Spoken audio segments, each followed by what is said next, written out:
మూడవ ఆవిర్భావ దినోత్సవాన్ని పురస్కరించుకుని మంగళగిరి నగరంలోని ఆంధ్ర రాష్ట్ర సమితి పార్టీ కేంద్ర కార్యాలయంలో పార్టీ వ్యవస్థాపక అధ్యక్షులు జంజనం కోటేశ్వరరావు జేకేఆర్ విలేకరుల సమావేశం ఏర్పాటు చేశారు. ఈ సందర్భంగా రాష్ట్రంలోని పలు అంశాలను ప్రస్తావిస్తూ మీడియాతో మాట్లాడారు. అందరికీ నమస్కారం. ఆంధ్ర రాష్ట్ర సమితి పార్టీ ఆవిర్భావ దినోత్సవం ఈరోజు పార్టీ స్థాపించి 3వ సంవత్సరం. ఇది ప్రజల పార్టీ. ఆంధ్ర రాష్ట్ర ప్రజలందరికీ నమస్కారాలు. అలాగే రాజధాని రైతులకి, అలాగే మన మీడియా మిత్రులకి, మిగతా పార్టీ వ్యవస్థాపక అధ్యక్షులందరికీ, నాయకులకి పేరు పేరున నమస్కారాలు తెలియజేస్తా ఉన్నాం.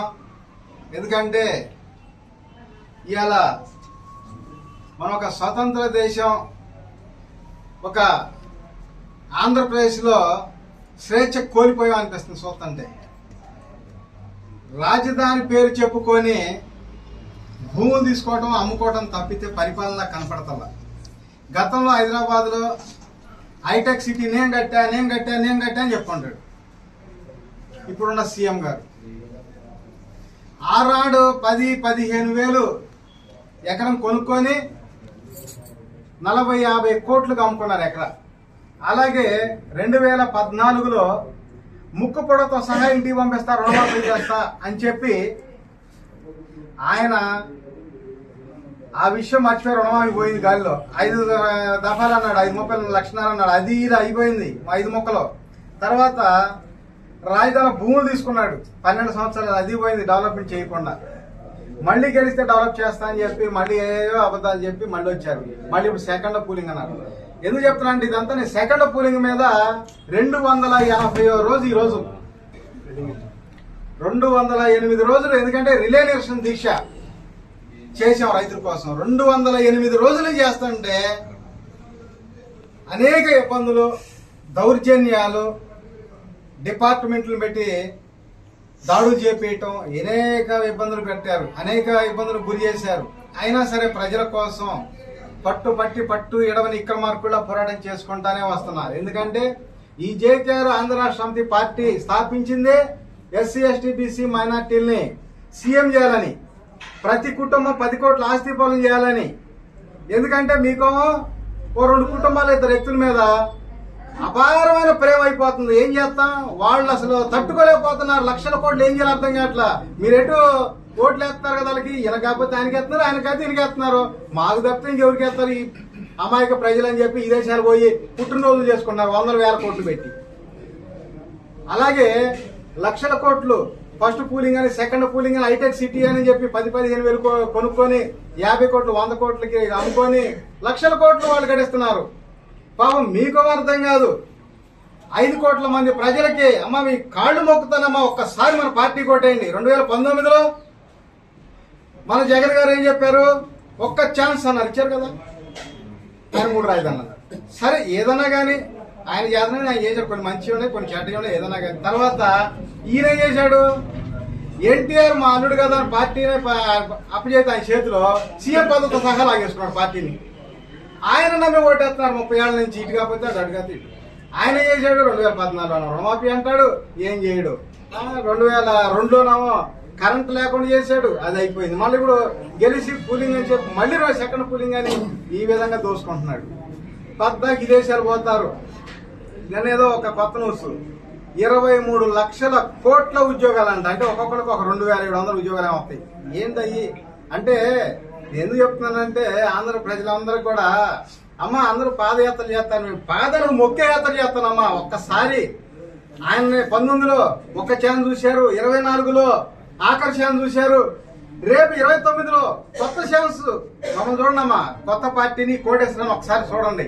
మీ అన్ని సామాజిక వర్గాలు కూడా తప్పని వారిగా సీఎం చేస్తాము. మన మేనిఫెస్టో ఉన్న ప్రకారంగా ప్రతి కుటుంబం 10 కోట్ల ఆస్తి పనులు చేస్తాము. అలాగే మొన్న ఎవరు అంటారు కూటమి వాళ్ళు 10 రోజులు 10 కోట్ల వాళ్ళ మొఖాన్ని ముందు ఎత్తి లేబర్ అయ్యి 5 కోట్ల మంది వాళ్ళే ఓట్లు చేస్తారు. నా కడుపు మండి గుండె రగిలిపోయి మేనిఫెస్టోలో కూడా మద్యం ఫ్రీ అని పెట్టా. అది తయారయ్యేది 10 రూపాయల క్వార్టర్. మీ దగ్గర 100 వసూలు చేస్తారు. అందుకని ఆ క్వార్టర్ ఏదో ఈయనరా సంవత్సరం కాదు 5 సంవత్సరాలు బారికి మద్యం ఫ్రీ, విద్యా వైద్యం ఫ్రీ, ప్రతి కుటుంబం 10 కోట్ల ఆస్తి పనులు చేసి తీరుతా సొంత భూమి రైతులు చేసి శ్రీగంధ చందనం మొక్కలు నాటిచ్చి చేస్తాం. అలాగే రాజధానిలో వాళ్ళు 5-10 కొనుక్కొని 100 కోట్లు, 200 కోట్లు, 700 కోట్లు కూడా అమ్ముకుంటున్నారు బొంబాయిలో. ఈ విధంగా హైదరాబాద్ కానీ మన ఆంధ్రాలో కానీ అలా జరిగింది. నేను అదే రాజధానిలో 1,00,000 ఎకరాలు కాదు 2 లక్షల ఎకరాలు అని తీసుకొని ప్రతి డోక్రా గ్రూప్ కి ఎన్ని లక్షల గ్రూపులు ఉంటే ఈ రాష్ట్రంలో అన్ని లక్షల గ్రూపులకి తలా 1000 గజాలు పాటిస్తే గ్రూప్ కి గజం 1,00,000 నుంచి 2 లక్షలు అమ్మితే ప్రతి కుటుంబం 2-3 కోట్ల ఆస్తి ఈ రాజధానిలో ఉంటది. అలాగే శ్రీగంధ ఎర్రచందన మొక్కలు ఇస్తే ప్రతి కుటుంబం 10 కోట్ల ఆస్తి పరులు అవుతారు.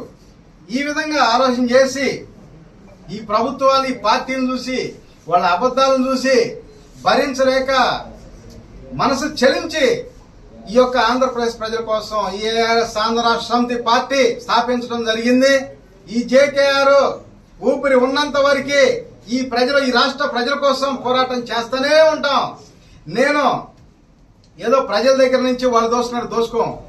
కష్టపడి వ్యవసాయం చేసుకొని ఏదో చేతన చిన్న చిన్న వ్యాపారాలు చేసుకొని నేను సంపాదించి ఈ పార్టీ పెట్టి పార్టీ కోసం ఈ ప్రజల కోసం ఖర్చు పెట్టి ముందుకు వస్తా ఉన్నా. ఎందుకంటే వాళ్ళు ప్రజల సొమ్ము మీరు ఎందుకంటే అభిమానం చూపిస్తున్నారు, వాళ్ళు ఓటేస్తున్నారు. ఈయన కదంటే ఆయనకి, ఆయన కదంటే ఈయనకి. వాళ్ళు ప్రత్యక్షంగా 4 లక్షల కోట్లు, పరోక్షంగా 5 లక్షల నుంచి 6 లక్షల కోట్లు ఆదాయాలు ఉంటాయి ఈ రాష్ట్రంలో.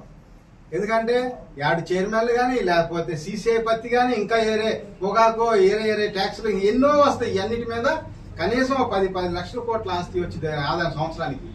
మీరు ఓటేసి మీరు అడగరు, వాళ్ళని అడిగే ధైర్యం ఉండదు. వాళ్ళేమో అవినీతి చేస్తారు. విదేశాలు పోయి పుట్టినరోజు చేసుకుంటారు 100,000 కోట్లు ఖర్చు పెట్టి. ఏడ ఊరికి ఒక 50,000, 1,00,000 లేకపోతే 1 కోటి రూపాయలు పంపించేసి ఊరూరా పుట్టినరోజు చేసుకోమంటారు. ప్రజల డబ్బులేగా, మీ డబ్బులే కదా వాళ్ళయ్యా. నేను అందుకని చెప్తున్నా, ఈ అభిమానం వేరు. అభిమానం ఉంటే పుట్టోలు పెట్టుకొని పూజించుకోండి. ఓటు వేరు. ఓటు అనేది భావితరాలు భవిష్యత్తు. భావితరాలు అంటే ఎవరో కదమ్మా, మీ పిల్లలు.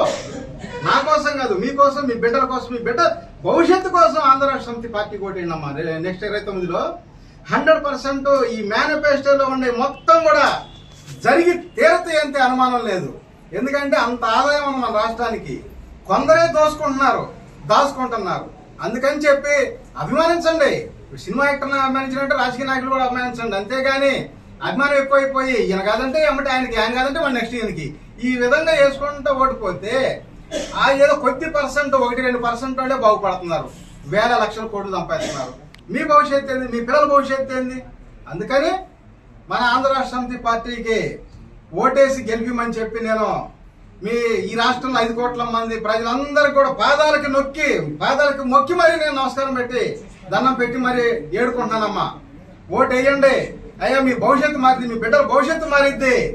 ఎందుకంటే ఎన్నో ఉన్నాయి. ఇంకా నెక్స్ట్ ప్రతి ప్రెస్ మీట్ లో కూడా ఒకటి చెప్తా, ఇన్ని రకాల ఆవేదనలు ఉన్నాయి, ఇన్ని రకాల నష్టపోతున్నారు మీరు. ఎస్సీ, ఎస్టీ, బీసీ మైనార్టీలు అందరూ కూడా దఫల వారీగా సీఎం పదవిస్తాం. ప్రతి కుటుంబం 10 కోట్ల ఆస్తి పరులు అయింది. జనం ముందు వచ్చి జనంలోనే మాట్లాడి ఏం చేసినా కూడా జనం ముందే చేయాలి. మనం పోయి సొక్కా పట్టుకుని పని చేయించుకునే వాడికి ఓటేయాలి. వాడు గన్ను పెట్టుకుని కూర్చునే వాడికి ఓటైతే గన్నుతో కాల్చి చేస్తాడు దగ్గర కూడా. కానీ ఆలోచన చేయండి. నేను గతంలో కూడా అదే చెప్పా, ఇంటికి వచ్చి పని చేసేవాడికి ఓటేయాలమ్మా. మనం కనుక ఇట్లా ఓటేస్తే ఖచ్చితంగా వాడు బెదిరిస్తారు. ఆ 4 రోజులు ఓటేసుకుందా బుజ్జగిస్తారు అన్ని చేస్తారు. ఆ తర్వాత మా పార్టీ మీరెవరు అంటారు అంతే. కాల్చి చేస్తాను గన్ను పట్టుకుంటారు ఇక అంతే. ఎవరు దగ్గర కూడా రానిరు. అందుకని దయచేసి ఆంధ్రప్రదేశ్ ప్రజలందరూ కూడా నేను రిక్వెస్ట్ గా మీ పాదాలకు మొక్కి మరీ చెప్తా ఉన్నానమ్మా, ఆంధ్ర రాష్ట్ర సమితి పార్టీ ఓటేయండి. నెక్స్ట్ అందరూ కూడా ధనవంతులు అవ్వండి. మీకోసం, మీ బిడ్డల కోసం, మీ బిడ్డల భవిష్యత్తు కోసం ఆలోచించమని చెప్తా ఉన్నానమ్మా.